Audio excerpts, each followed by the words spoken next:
Washington says it wants to avoid a shutdown, but Senate Republicans are refusing the one change that could prevent it.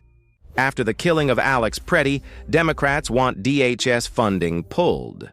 Republicans say no.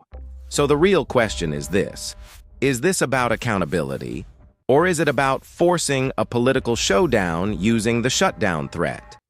Because this isn't just a budget fight. It's a power test.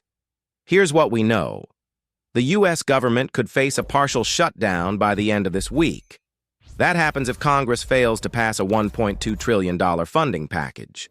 The package covers many departments: defense, health and human services, education, and the Department of Homeland Security. That's the pressure point. This fight follows the fatal shooting of Alex Pretti in Minneapolis. Pretti was a 37-year-old U.S. citizen and ICU nurse. It was the second fatal shooting by immigration enforcement agents in Minnesota this month. Earlier, an ICE officer fatally shot Renee Good on January 7th.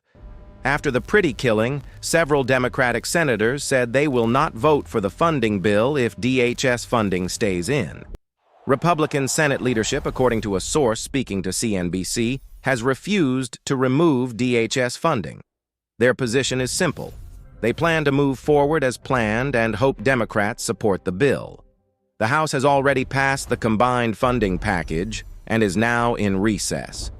If the Senate changes anything, the House would have to return to vote again before the deadline. In the Senate, the bill needs 60 votes to break a filibuster.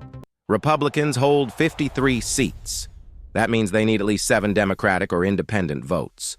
Several Democrats, including Chuck Schumer, Patty Murray, Amy Klobuchar, Angus King, and Catherine Cortez Masto, have said publicly they will oppose the bill if DHS funding remains. Some Democrats argue DHS funding should be split into a separate bill. They want negotiations focused specifically on ICE and CBP oversight. Complicating things further, a major snowstorm has delayed Senate votes. That shortens an already tight timeline. If the Senate does not approve the bill by Friday, a partial shutdown begins. Those are the facts. Now let's separate facts from strategy. Publicly, this fight is framed as a moral response to 2 killings. But structurally, it's about leverage, not just outrage. There's a key assumption in most coverage, that Republicans want to avoid a shutdown at all costs. But their actions don't support that. If avoiding a shutdown were the top priority, splitting DHS funding, even temporarily, would be the fastest solution. They're refusing to do that. So why? First interpretation. Republicans are protecting institutional control. DHS, ICE, and CBP are core enforcement agencies. Pulling DHS funding under political pressure sets a precedent. It signals that law enforcement agencies can be defunded mid-cycle after controversial incidents. From this view, Republicans see a short shutdown as less risky than weakening long-term control. They're sending a message to future Congresses. DHS funding is not negotiable under pressure. Second interpretation. Democrats are using the shutdown threat strategically. They know Republicans don't have 60 votes. By tying DHS funding to moral outrage, they raise the political cost of resistance. But there's a weakness here.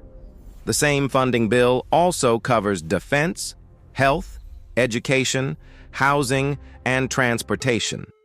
Programs Democrats generally support. So Democrats are threatening to block agencies they want funded in order to force changes at DHS. That's leverage, but it's risky leverage. Another point that gets underplayed. DHS may not fully shut down even if funding lapses. The agency has access to large reserve funds approved last summer under the One Big Beautiful Bill. So the idea that a shutdown automatically restrains DHS enforcement is shaky at best. There's also the language being used. Democratic leaders have described the killings as murders, but investigations are still ongoing. No charges or official findings have been announced.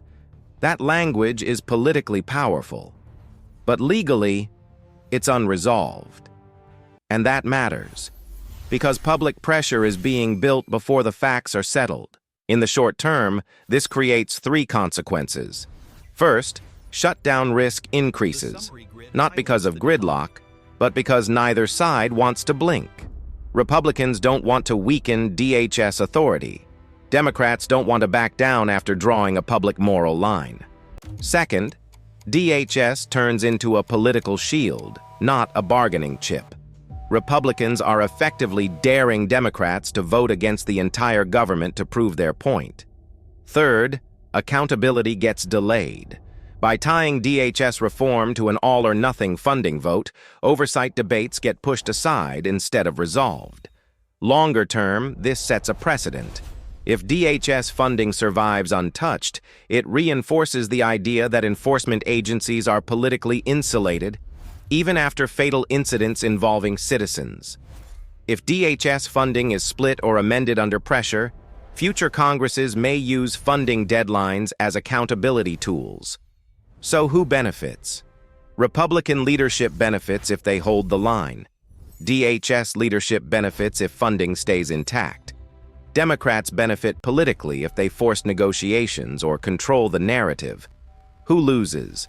Federal workers facing shutdown uncertainty, oversight efforts trapped in budget warfare, and public trust in institutional accountability. This fight isn't resolving the underlying problem. It's freezing it inside a procedural war. Several things remain unclear. Will Republicans allow a DHS-only vote to ease pressure? Will enough Democrats break ranks to pass the bill anyway? Will new information emerge from the Pretti or Good investigations? Can DHS continue normal operations using reserve funds during a shutdown? And if the Senate changes the bill, will House leadership recall members to vote? What to watch next? Any movement towards splitting the bill. Statements from swing Democrats who helped end the last shutdown. Legal updates from Minnesota. And whether shutdown rhetoric escalates or quietly softens as the deadline approaches. Because this isn't just about a shutdown, it's about who controls accountability. Congress, federal agencies, or political momentum.